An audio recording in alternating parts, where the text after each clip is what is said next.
Oh, okay. Well, before we get started here on night number 3, I should mention, in case you missed it, tomorrow starting at 1 p.m.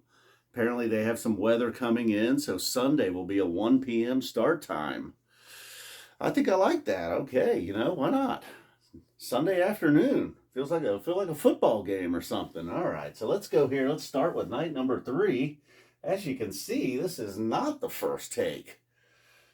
We might be doomed. We might be headed to Doom City. All right, so we got a Mike's Groove opener and a proper Mike's Groove. As much as I love that Mike's With that they played, the Mike's Hydrogen Weekapaug is the way to go, really. And, it's the opening. It's the opening the night, so we're probably not going to go too deep with anything. Well, it's possible. That was not the case tonight. In fact, Weekapaug, it really got through that one. Had a nice sound to it. A lot of Mike, of course. It's his song, and then Weekapaug, he can't help himself. And then Theme from the Bottom, our 5th one now, and it did not let us down once again. Got into a jam.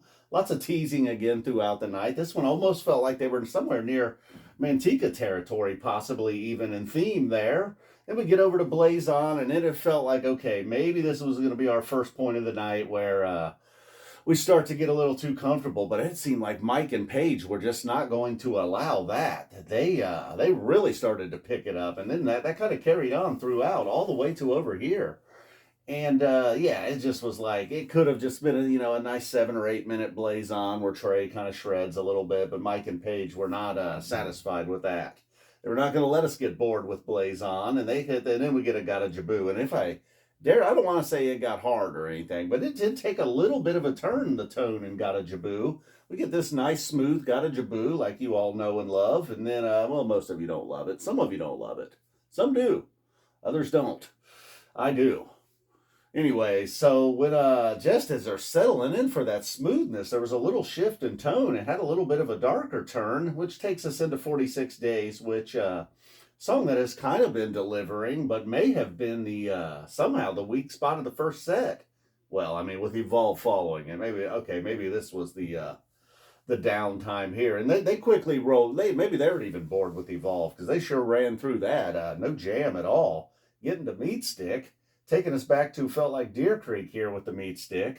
Only missing a split open and melt, but then it was a David Bowie closing the set here.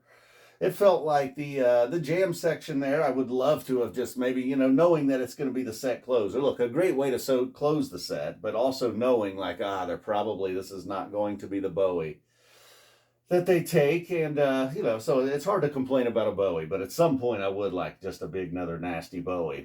So to me, it's kind of crazy, but Blaze On may have been my favorite part of the set. Probably this theme through the Jibboo, really, I suppose. Not just the Blaze On. But I did like that Mike and Paige really stepped it up on Blaze On. A song where they can kind of get caught going through the motions on now a little bit. And just allowing Trey to lead and play a little rock star. Meatstick getting a little there. So let's move over. So a pretty good damn first set again. Kind of taking us back to night 1 where... it may have seemed a little bit uneventful, but it was really good. So then we get over here to 2001, opening the second set.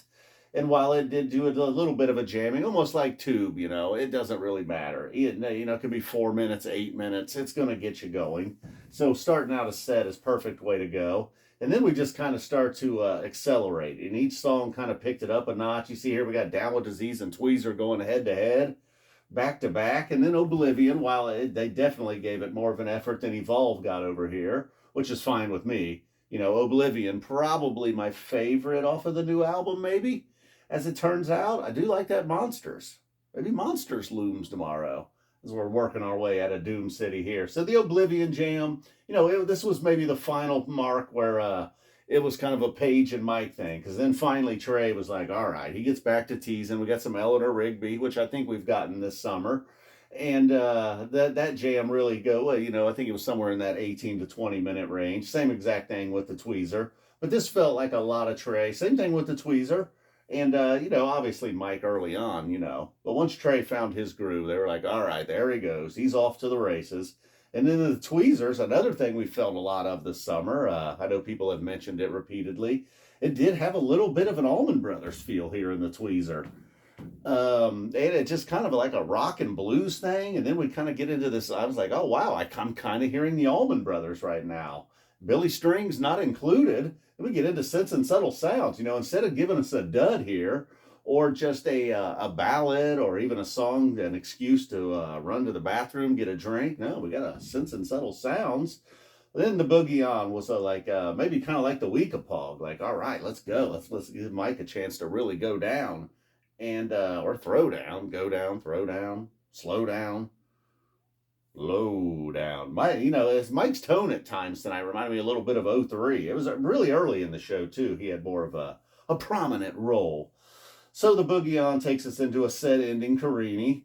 Carini going pretty hard like it does, but then, we were a little bit jammed out after this Oblivion through Sense and Subtle Sounds. But look, if they ended the set with Bowie, I kind of complained that it didn't have a big jam. I'm not going to say the same thing about Carini.